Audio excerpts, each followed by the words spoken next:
కేంద్ర ప్రభుత్వం నామినేటెడ్ వ్యవస్థను రద్దు చేసి వెంటనే కంటోన్మెంట్ బోర్డును రాష్ట్ర ప్రభుత్వ మున్సిపల్ కార్పొరేషన్లో విలీనం చేయాలని రాజ్యసభ సభ్యులు అనిల్ కుమార్ యాదవ్, ఎమ్మెల్సీ బల్మూరు వెంకట్, కునా శ్రీశైలం గౌడ్ కేంద్ర ప్రభుత్వాన్ని డిమాండ్ చేశారు. కంటోన్మెంట్ ఎమ్మెల్యే శ్రీ గణేష్ చేస్తున్న రిలే నిరాహార దీక్ష 5వ రోజు అనిల్ కుమార్ యాదవ్, బల్మూరు వెంకట్, శ్రీశైలం గౌడ్ దీక్షా శిబిరానికి వచ్చి వారి సంఘీభావాన్ని తెలియజేసి ఎమ్మెల్యే శ్రీ గణేష్ చేపట్టిన రిలే నిరాహార దీక్ష విజయవంతం కావాలని ఆకాంక్షించారు. కంటోన్మెంట్ నియోజకవర్గానికి జరుగుతున్న ఒక అన్యాయాన్ని దృష్టిలో పెట్టుకొని కంటోన్మెంట్ నియోజకవర్గంలో అనేక సమస్యలు ఉన్నప్పటికీ కూడా ఆ సమస్యకు నిజమైన కారణం ఏంటిదంటే ఈ యొక్క కంటోన్మెంట్ బోర్డు అని మనం ఈ సందర్భంగా ఒకసారి చర్చించుకోవాల్సిన అవసరం ఉంది. మరి గతంలో ఏ ఎమ్మెల్యే అయినా ఇక్కడ ఉన్న ఎవరు కూడా ఈ యొక్క సమస్య గురించి ఎవరు కూడా ప్రజల దృష్టిలో కావచ్చు, లేకుంటే ప్రభుత్వం దృష్టికి తీసుకెళ్లి ఈ యొక్క ప్రయత్నం కూడా చేయలేరని కూడా ఈ వేదిక కరెంటు సిలిండర్ 500కి అట్లా మహిళలని 1 కోటి మంది మహిళలని కోటీశ్వరులు చేయాలని ఏ ముఖ్యమంత్రి ఇంతవరకు అనుకోలేదు. భారతదేశ చరిత్రలో మన ముఖ్యమంత్రి రేవంత్ రెడ్డి గారు మహిళలు బాగుండాలి, తెలంగాణ ప్రజలు బాగుండాలి ఆర్నిశం కృషి చేస్తూ ఇలా హోదాగా ఉన్నారంటే, వారు బాధ్యతగా చేస్తున్నారంటే అందులో ప్రధాన భాగస్వామ్యం కూడా పోరాటంలో అనిల్ కుమార్ యాదవ్ గారికి ఉందని సభాముఖంగా అందరికీ తెలుపుతున్నాను. చాలా సార్లు నేను ఎక్కడ కూడా మీటింగ్ అయినప్పుడు ఒక విషయం మా కాంగ్రెస్ పార్టీ వాళ్ళు ఉన్న వాళ్ళందరికీ తెలుసు, అన్న మంచి హీరో లేకుంటాడు, సినిమాలలో యాక్టింగ్ చేసుకోవాల్సింది పోయి ఈ ప్రజా సంక్షేమం ప్రజా శ్రేయస్సు గురించి ఆయన జీవితం అంతా ప్రజలకు అంకితం చేసి ఇలాంటి నాయకుడు మనకు ఉండడం ఈ రోజు మన దీక్షకు మద్దతుగా వచ్చినందుకు హృదయపూర్వకంగా నా తరఫున నా కంటోన్మెంట్. వికారాబాద్ జిల్లాలో నూతనంగా ఎన్నికైన బీసీ సామాజిక వర్గ సర్పంచులకు అండగా ఉంటామని బీసీ సంక్షేమ సంఘం జాతీయ అధ్యక్షుడు ఆర్ కృష్ణయ్య స్పష్టం చేశారు. స్థానిక గౌలీకార్ ఫంక్షన్ హాల్లో ఏర్పాటు చేసిన సన్మాన సభ కార్యక్రమంలో ఆయన ముఖ్య అతిథిగా పాల్గొని జిల్లా వ్యాప్తంగా గెలుపొందిన బీసీ సర్పంచులను ఈ వేదికపై ఘనంగా సన్మానించారు.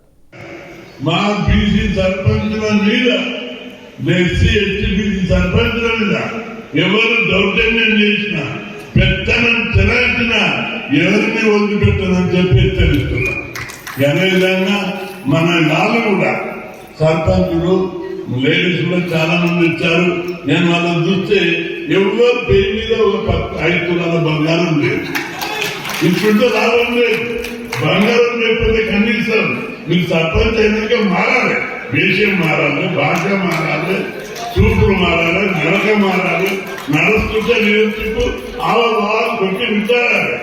ఏ బంగారం లేకపోతే కనీసం రోడ్డు వాళ్ళు బంగారం అని నేర్చుకొని అరే తగ్గిస్తారన్నారా, అరే ఎస్ఐ అన్నారా అని మాట్లాడదు. లేదు కూడా ఎవడన్నా మహిళలు ఎస్ఐ చెప్పాలి, బిడ్డ మాకు కృష్ణన్ ఉన్నాడు, అక్కడ పిఎం సీఎం బెదిరిస్తాడు కాబట్టి దగ్గరేమని చెప్పి ఉండాలి. మంచి బట్టలు తీసుకోవాలి, వేషం మార్చాలి. ఇప్పుడు దొరలకు ఉన్నది ఏంటి, బుల్బులే ఏం లేదు. బట్టలు లేకున్నా అప్పు లేని బట్టలు డ్రెస్సులు పెడతారు. ఏం పైసలు లేకుండా డ్రై క్లీన్కి ఇచ్చి కరెక్ట్ బట్టలు ధరిస్తారు. ఒక 10 రూపాయల కోడలు బదిలించి ముఖం కొట్టుకుంటాడు. బయటికి వెళ్ళేటప్పుడు దోపుతా కిందికి మేడలంతా కూడా నడుస్తాడు. సికింద్రాబాద్ గణతంత్ర దినోత్సవం సందర్భంగా సికింద్రాబాద్ రైల్వే స్టేషన్లో బాంబ్ స్క్వాడ్ బృందాలతో మాక్ డ్రిల్ నిర్వహించారు. రైల్వే స్టేషన్లో ఇలాంటి అవాంఛనీయ ఘటనలు జరగకుండా ముందస్తు జాగ్రత్తగా డాగ్ స్క్వాడ్, బాంబ్ విస్ఫోటన నివారణ బృందం, ఆర్పీఎఫ్, జీఆర్పీ పోలీసులు సంయుక్త ఆధ్వర్యంలో రైల్వే స్టేషన్ అణువు క్షుణ్ణంగా తనిఖీలు నిర్వహించారు. సికింద్రాబాద్ రైల్వే స్టేషన్కు చేరుకున్న రైళ్లతో పాటు సికింద్రాబాద్ నుండి ఇతర రాష్ట్రాలకు వెళ్లే రైళ్లలో పోలీసులు విస్తృతంగా తనిఖీలు నిర్వహించారు. ఆర్పీఎఫ్ బాంబ్ స్క్వాడ్ విభాగం సర్కిల్ ఇన్స్పెక్టర్ కరుణామయి ఆధ్వర్యంలో తనిఖీలు నిర్వహించారు. ఈరోజు రాత్రి వరకు తనిఖీలు కొనసాగుతాయని, అనుమానిత వ్యక్తులు కనిపిస్తే విచారిస్తామని, రైల్వే స్టేషన్ లోపలికి వస్తున్న ప్రయాణికుల లగేజీలను తనిఖీలు చేస్తున్నామని ఆర్పీఎఫ్ పోలీసులు తెలిపారు. రైల్వే స్టేషన్లో ఉన్న వెయిటింగ్ హాల్ ఇతర విభాగాల్లో సైతం తనిఖీలు నిర్వహిస్తామని ఆర్పీఎఫ్ పోలీసులు తెలిపారు.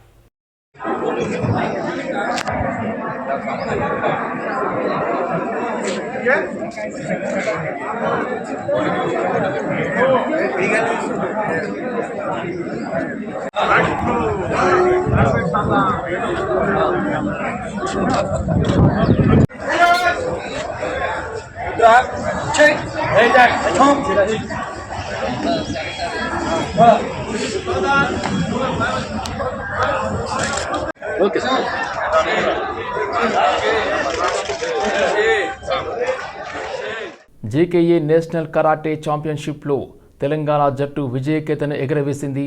అస్సాం గువాహటి వేదికగా జరిగిన ఈ పోటీల్లో స్టేట్ ప్లేయర్లు ఏకంగా 34 పతకాలు సాధించారు.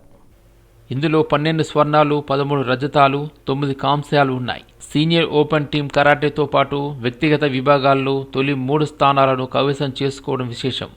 దయానంద్ కుమార్ సాంకేతిక పర్యవేక్షణ, శ్రీకాంత్ బొబ్బిలి మార్గదర్శకంలో పోటీపడ్డ తెలంగాణ ప్లేయర్లు 10 ఏళ్ల నుండి సీనియర్ కేటగిరీ వరకు ప్రతి విభాగంలోనూ ఆధిపత్యం చేపట్టారు.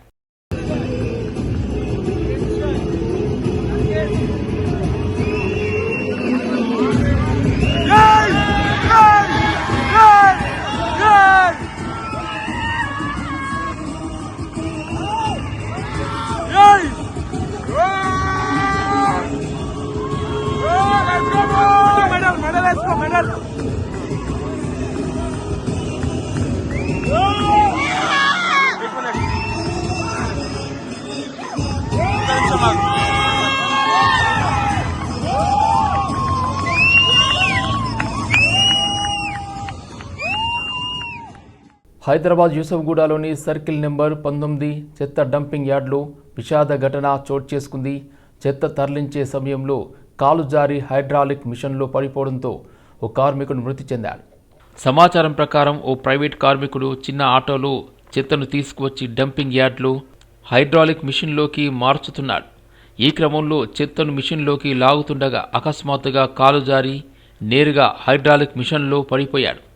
మిషన్ పనిచేస్తుండటంతో చెత్తతో పాటు కార్మికుడు కూడా లోపల చిక్కుకుపోయారు. మిషన్లో నుండి బయటకు వచ్చే అవకాశం లేకపోవడంతో అక్కడికక్కడే అతను మృతి చెందినట్లు తోటి కార్మికులు తెలిపారు. మృతుడు రోజువారీగా చెత్త తరలించే ప్రైవేట్ కార్మికుడిగా పనిచేస్తున్నాడని వెల్లడించారు. ఘటనపై సమాచారం అందుకున్న అధికారులు ఘటనా స్థలానికి చేరుకుని విచారణ చేపట్టారు.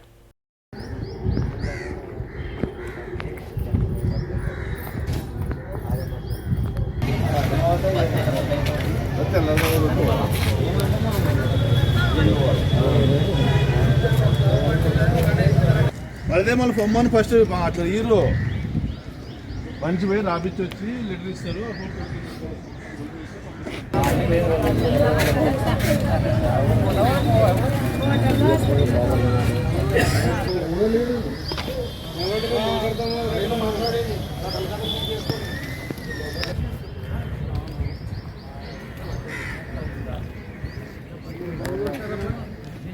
సికింద్రాబాద్ మోండా మార్కెట్ పిఎస్ పరిధిలో బంగారం తయారు చేసే కేంద్రం నుండి గుర్తు తెలియని దుండగులు 16 తులాల బంగారు ఆభరణాలు అపహరించిన ఘటన చోటు చేసుకుంది. పాట్ మార్కెట్లోని ఓ దుకాణంలో 2 రోజుల క్రితం చోరీలు జరిగాయి. ఈసీఎల్ ప్రాంతానికి చెందిన ఓ వ్యక్తి బంగారాన్ని చేయించుకునేందుకు ఆర్డర్ ఇచ్చినట్లు పోలీసులు తెలిపారు. బెంగాల్కు చెందిన కార్మికులు ఈ కేంద్రంలో పనిచేస్తున్నట్లు పోలీసులు తెలిపారు. దాదాపు 16 తులాల బంగారు ఆభరణాలని అపహరించినట్లు గుర్తించిన యజమాని మార్కెట్ పోలీసులకు ఫిర్యాదు చేశాడు. ఘటనా స్థలానికి చేరుకున్న మార్కెట్ పోలీసులు కేసు నమోదు చేసి దర్యాప్తు ప్రారంభించారు. ఆ కేంద్రంలో పనిచేసే బెంగాల్ కార్మికులతో పాటు అనుమానాస్పదంగా ఉన్న వ్యక్తులను పోలీసులు విచారిస్తున్నారు. रात को 3 बजे 22 तारीख रात को 3 बजे शटर खोल के अंदर आया, आके ये डेस्क तोड़ के उन्होंने सोना निकाल के लेके गया 165 ग्राम। बस इतना ही हमारे को कैमरे में देख के मालूम हुआ।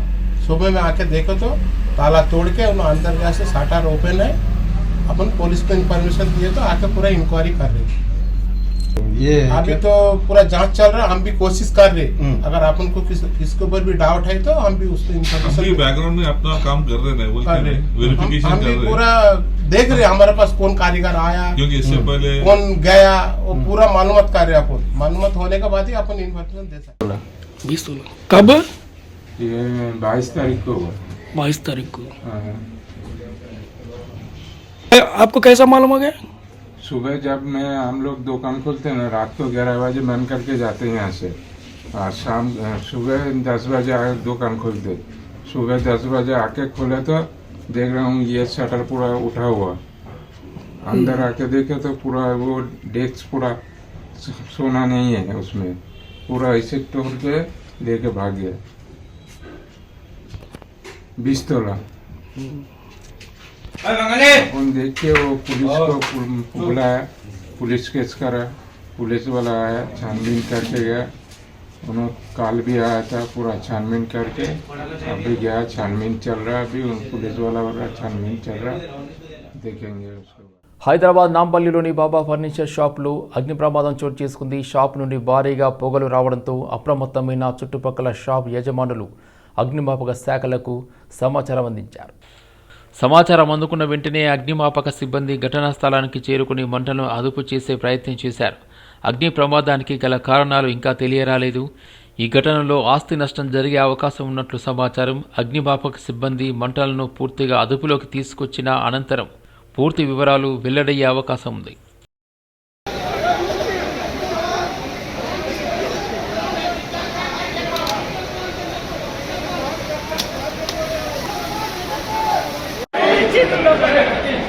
ఎంతమంది పిల్లలు ఉంటారు?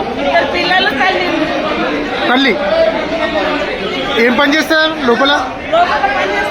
పని చేస్తుందా?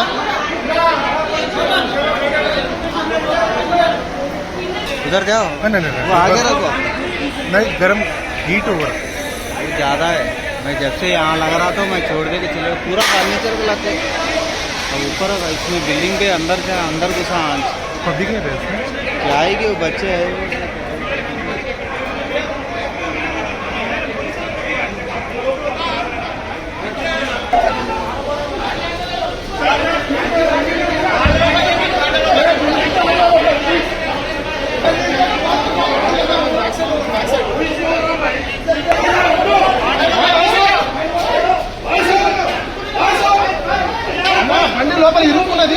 नहीं गरम हीट ओवर वो ज़्यादा है। मैं जब से यहाँ लग रहा था मैं छोड़ दे के चले, पूरा फर्नीचर को लाते अब ऊपर इसमें बिल्डिंग के अंदर से अंदर घुसा పబ్లిక్ ఇంతవరకు చర్యలు తీసుకోవట్లేదు, దాని మీద చర్యలు తీసుకోవాలి.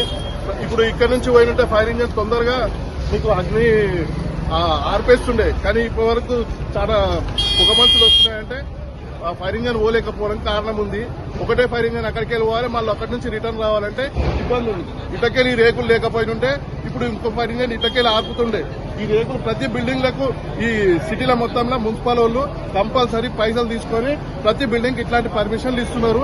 ఎన్నిసార్లు కంప్లైంట్ చేసినా, లోకల్ కార్పొరేటర్ కంప్లైంట్ చేసినా వాళ్ళు పోయినా కానీ వాళ్ళు పట్టించుకో